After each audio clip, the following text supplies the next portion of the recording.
श्री गणेशाय नमः। ओम नमः शिवाय।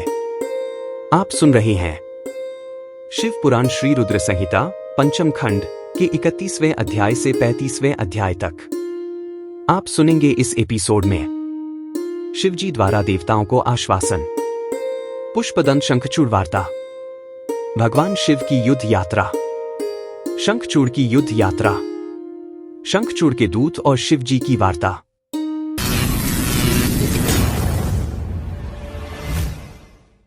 श्री रुद्र संहिता पंचम खंड 31वां अध्याय। शिवजी द्वारा देवताओं को आश्वासन। सनत कुमार जी बोले, हे महामुने, इस प्रकार देवताओं की करुण प्रार्थना और अनुनय विनय सुनकर त्रिलोकीनाथ भगवान शिव बोले, हे श्रीहरि, हे ब्रह्मा जी और अन्य सभी देवताओं, मैं दैत्यराज शंखचूड़ के विषय में सब कुछ जानता हूं। असुरराज शंखचूड़ भले ही देवताओं का शत्रु एवं प्रबल विरोधी हो गया हो, परंतु वह अभी भी धार्मिक है और सच्चे हृदय से धर्म का पालन करता है। परंतु फिर भी तुम लोग मेरे पास मेरी शरण में आए हो और शरणागत की रक्षा करना सभी का कर्तव्य है, इसलिए मैं तुम्हारी रक्षा करने का वचन देता हूं। तुम अपनी व्यर्थ की चिंताएं त्याग दो और प्रसन्न होकर अपने अपने स्थान पर लौट जाओ। मैं निश्चय ही शंखचूड़ का संहार करके उसके द्वारा दिए गए कष्टों से तुम्हें मुक्ति दिलाकर तुम्हारा स्वर्ग का राज्य तुम्हें वापस दिलाऊंगा। भगवान शिव जब इस प्रकार से देवताओं को शंखचूड़ के वध का आश्वासन दे ही रहे थे, तभी उनसे मिलने के लिए राधा के साथ श्री कृष्ण वहां पधारे। भगवान शिव को प्रणाम करके वे प्रभु की आज्ञा से उनके पास ही बैठ गए। श्री कृष्ण और राधा ने महादेव जी की मन में बहुत स्तुति की।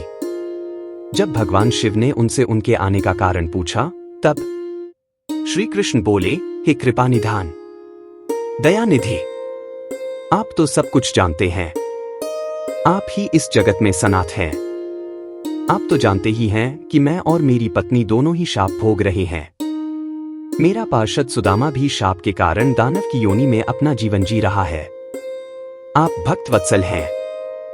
प्रभु, हम आपकी शरण में आए हैं। हम पर अपनी कृपा दृष्टि करिए और हमें हमारे दुखों से मुक्ति दिलाइए। भगवान, अब हमें इस शाप से मुक्ति दिलाइए।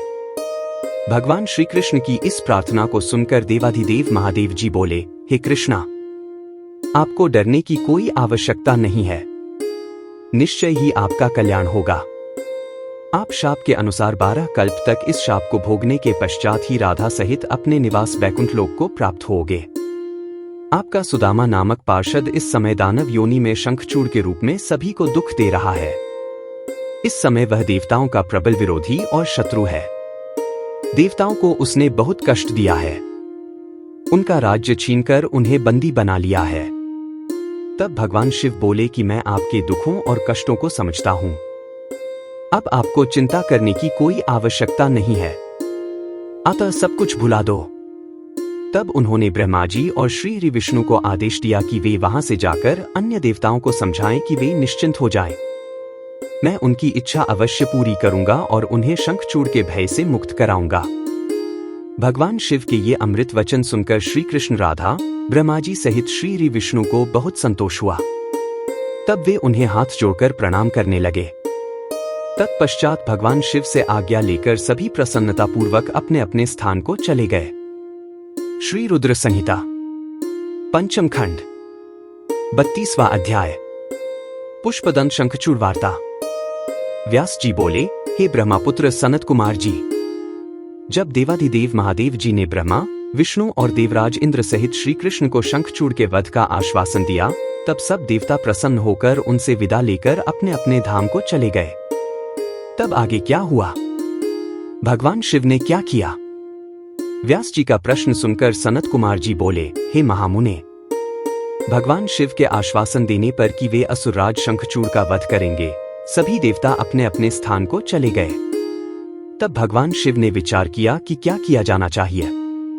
तत्पश्चात उन्होंने गंधर्वराज चित्ररथ पुष्यदंत को स्मरण किया। स्मरण करते ही पुष्पदंत तुरंत वहां शिवजी के सामने उपस्थित हो गए। पुष्पदंत ने हाथ जोड़कर महादेव जी को प्रणाम किया और उनकी स्तुति की। तत्पश्चात पुष्पदंत हाथ जोड़कर बोले, हे देवाधिदेव, कृपा निधान, करुणा निधान, मेरे लिए क्या आज्ञा है? मैं आपकी आज्ञा शिरोधार्य कर उसे यथाशीघ्र ही पूरा करूंगा। यह सुनकर भगवान शिव ने पुष्पदंत को अपना दूत बनाकर शंखचूड़ के पास भेजा। अपने आराध्य भगवान शिव की आज्ञा पाकर पुष्पदंत तुरंत ही वहां से असुरराज शंखचूड़ के नगर की ओर चल दिया। पुष्पदंत शंखचूड़ के नगर पहुंचकर उनसे मिला और बोला, हे असुरराज, मैं त्रिलोकीनाथ भगवान शिव का दूत बनकर उनका संदेश लेकर आपके पास आया हूं।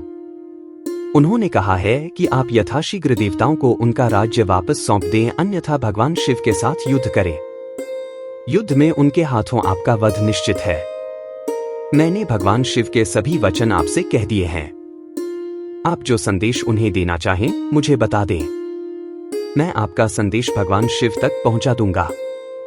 पुष्पदंत नामक दूत की बातें सुनकर असुरराज शंखचूड़ बोला, हे मूर्ख दूत, क्या तुम मुझे बेवकूफ समझते हो? जाकर अपने स्वामी से कह दो कि मैं देवताओं को उनका राज्य वापस नहीं दूंगा। मैं वीर हूं, युद्ध से नहीं डरता। अब शिव और मेरा सामना युद्ध भूमि में ही होगा। असुरराज शंखचूड़ के ऐसे वचन सुनकर पुष्पदंत मन ही मन क्रोध की सारी सीमाएं पार कर गया, परंतु अपने स्वामी की आज्ञा के बिना वह कुछ नहीं करना चाहता था, इसलिए चुपचाप वापस शिवजी के पास लौट गया। श्री रुद्र संहिता पंचम खंड 33वां अध्याय। भगवान शिव की युद्ध यात्रा। ब्रह्मापुत्र सनत कुमार जी बोले, हे महर्षि, जब भगवान शिव का पुष्पदंत नामक दूत शंखचूड़ की नगरी से वापस आया तो उसने कैलाश पर्वत पर पहुंचकर भगवान शिव को असुरराज शंखचूड़ द्वारा कही गई सभी बातें बता दी। तब दूत के इन वचनों को सुनकर भगवान शिव को बहुत क्रोध आया। भगवान शिव ने अपने वीर साहसी गणों और अपने दोनों पुत्रों कार्तिकेय और गणेश को बुलाया। उन्होंने भद्रकाली सहित अपनी पूरी गण सेना को युद्ध के लिए तैयार होने की आज्ञा प्रदान की। भगवान शिव की आज्ञा के अनुसार उनके वीर गणों और पुत्रों ने युद्ध की सभी तैयारियां अतिशीघ्र पूरी की और आकर इस बात से भगवान शिव को अवगत कराया। तब त्रिलोकीनाथ भगवान शिव ने अपनी देव सेना और गणों के साथ दैत्यराज शंखचूड़ की नगरी की ओर प्रस्थान किया। पूरी शिवसेना प्रसन्न मन भगवान शिव की जय जयकार करती हुई आगे बढ़ रही थी। उनके प्रिय पुत्र गणेश और कार्तिकेय सेना के अधिपति के रूप में अपनी सेना का नेतृत्व कर रहे थे। भगवान शिव की सेना में 8 भैरव, 8 वसु, 11 रुद्र और 12 सूर्य भी सम्मिलित थे। अग्नि, चंद्रमा, विश्वकर्मा, अश्विनी कुमार, कुबेर, यम, नैऋति, नलकूबर, वायु, वरुण, बुध और मांगलिक ग्रह नक्षत्र भी भगवान शिव की सेना की शोभा बढ़ा रहे थे। उनकी सेना में देवी भद्रकाली, जिनकी 100 भुजाएं थीं, अपने पार्षदों के साथ युद्ध भूमि की ओर प्रस्थान कर रही थी।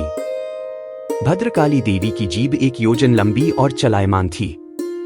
उनके हाथों में शंख, चक्र, गदा, पद्म, खड्ग, चर्म, धनुष्बाण आदि अनेकों वस्तुएं थीं। भद्रकाली देवी के एक हाथ में 1 योजन का गोल खप्पर, एक में आकाश को स्पर्श करने वाला लंबा त्रिशूल तथा अनेक शक्तियां विद्यमान थीं। देवी भद्रकाली का अनुसरण करते हुए उनके साथ 3 करोड़ योगिनी, 3 करोड़ डाकिनियां भी थीं, जो अपनी सेना को साथ लेकर शंखचूड़ की असुर सेना को मजा चखाने के लिए पूरे जोरों शोरों से चल रही थी। इस प्रकार त्रिलोकीनाथ भगवान शिव की विशाल देव सेना, जिसमें हजारों वीर बलशाली गण विद्यमान थे, पूरे मनोयोग के साथ युद्ध स्थल की ओर बढ़ रही थी। तब भगवान शिव ने अपनी सेना को एक वटवृक्ष के नीचे कुछ देर विश्राम करने के लिए कहा और स्वयं भी उसी वटवृक्ष के नीचे आसन लगाकर बैठ गए। श्री रुद्र संहिता पंचम खंड 34वां अध्याय। शंखचूड़ की युद्ध यात्रा। सनत कुमार जी बोले, हे व्यास जी, उधर दूसरी ओर जब भगवान शिव का दूत पुष्पदंत असुरराज शंखचूड़ के पास से वापस लौट गया, तब असुरराज शंखचूड़ भी अपने मन में युद्ध करने का निश्चय करके अपनी प्रिय पत्नी देवी तुलसी के पास पहुंचा। वहां उसने तुलसी को बताया कि हे देवी, अब मुझे कल सुबह युद्ध के लिए प्रस्थान करना होगा। यह सुनकर देवी तुलसी रोने लगी। शंखचूड़ ने उन्हें ढांढस बंधाया और कहा कि वीरों की पत्नियां रोकर नहीं बल्कि हंसकर उन्हें विदा करती हैं। यह सुनकर तुलसी ने अपनी आंखों के आंसू पोंछ लिए। प्रातःकाल जागकर असुरराज शंखचूड़ ने अपने राज दरबार का उत्तरदायित्व अपने पुत्र को सौंप दिया तथा देवी तुलसी से पुत्र की सहायता करने के लिए कहा। फिर दैत्यराज शंखचूड़ ने अपनी विशाल दैत्य सेना का युद्ध के लिए आह्वान किया। अपने स्वामी दैत्यराज शंखचूड़ के बुलाने पर विशाल दैत्य सेना पल भर में संगठित हो गई। उस असुर सेना में अनेक वीर और पराक्रमी योद्धा थे। वे युद्ध करने के लिए सुसज्जित होकर आए थे। दैत्य सेना का मनोबल बहुत ऊंचा था। वे अत्यंत गर्वित थे और सोच रहे थे कि इस युद्ध में वे अवश्य ही जीतेंगे। मौर्य, कालिक और कालिके नामक 3 वीर असुर सेनापति के रूप में दैत्य सेना का प्रतिनिधित्व कर रहे थे। उस विशाल 3 लाख अक्षौहिणी सेना को देखकर बड़े बड़े वीर पल भर में भयभीत हो जाते थे। असुरराज शंखचूड़ अपनी विशाल दैत्य सेना को देखकर बहुत खुश हो रहा था। तब युद्ध के लिए प्रस्थान करती हुई उस सेना का नेतृत्व स्वयं असुरराज शंखचूड़ ने आगे आकर किया। उनके पीछे वाले रथ में दैत्यों के गुरु शुक्राचार्य उनका मार्ग प्रशस्त कर रहे थे। इस प्रकार अपने स्वामी शंखचूड़ की जय जयकार का उद्घोष करती हुई वह राक्षस सेना तीव्र गति से आगे बढ़ी चली जा रही थी। चलते चलते काफी समय बीत गया। आखिर पुष्पभद्रा नामक नदी के किनारे एक अक्षय वट वृक्ष के नीचे दैत्य सेना ने अपना डेरा लगाया। वहीं से कुछ दूरी पर देव सेना ने भी अपना डेरा डाला हुआ था। श्री रुद्र संहिता पंचम खंड 35वां अध्याय। शंखचूड़ के दूत और शिव जी की वार्ता।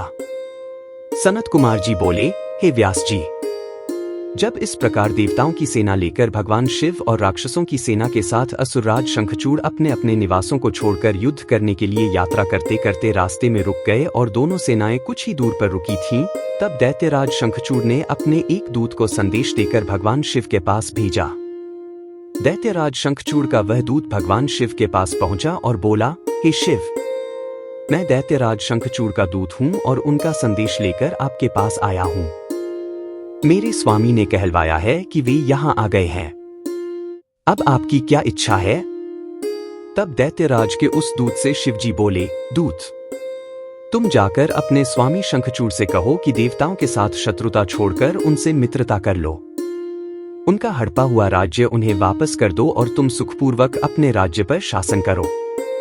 दैत्यराज से कहना कि वे शुद्ध कर्मी महर्षि कश्यप की संतान है। उन्हें ऐसा करना शोभा नहीं देता, इसलिए वे समय रहते मेरी समझाई हुई बात को समझ जाएं, अन्यथा इसके परिणाम दानवों के लिए बहुत घातक हो सकते हैं। भगवान शिव के इस प्रकार के वचन सुनकर वह दूत पुनः बोला, हे देवाधिदेव, हालांकि आपकी बातों में कुछ सच्चाई है, परंतु क्या हमेशा हर बात में असुर ही गलत होते हैं? देवता हमेशा सही होते हैं? उनकी कभी कोई गलती नहीं होती। आपके अनुसार सारे दोष असुरों में हैं, जबकि वास्तविकता में ऐसा बिल्कुल भी नहीं है। दोष केवल असुरों में ही नहीं, देवताओं में भी है। मैं उनका पक्ष लेने वाले आपसे पूछता हूं कि मधु और कैटभ नामक दैत्यों के सिरों को किसने काटा? त्रिपुरों को युद्ध करने के पश्चात क्यों भस्म कर दिया गया? आप सदा से ही देवताओं और दानवों में पक्षपात करते आए हैं। आप देवताओं का ही कल्याण करते हैं, जबकि ईश्वर होने के नाते आप देवताओं और असुरों दोनों के लिए ही आराध्य हैं। इसलिए आपको किसी एक के संबंध में नहीं, बल्कि दोनों के हितों को ध्यान में रखना चाहिए। शंखचूड़ के दूत के वचनों को सुनकर कल्याणकारी शिव बोले, दूत, तुम्हारी यह बात पूर्णतः गलत है। मैं देवताओं और दानवों में कभी कोई भेद नहीं करता। मैं तो सदा से ही अपने भक्तों के अधीन हूं। मैं सदैव अपने भक्तों का कल्याण करता हूं और उनके अभीष्ट कार्यों की सिद्धि करता हूं। मुझे देवताओं पर आए संकट को दूर करना है, इसलिए मुझे असुरों से युद्ध करना ही होगा। तुम जाकर इस बात को असुरराज शंखचूड़ को बता दो। यह कहकर भगवान शिव चुप हो गए और वह दूत अपने स्वामी शंखचूड़ के पास चला गया।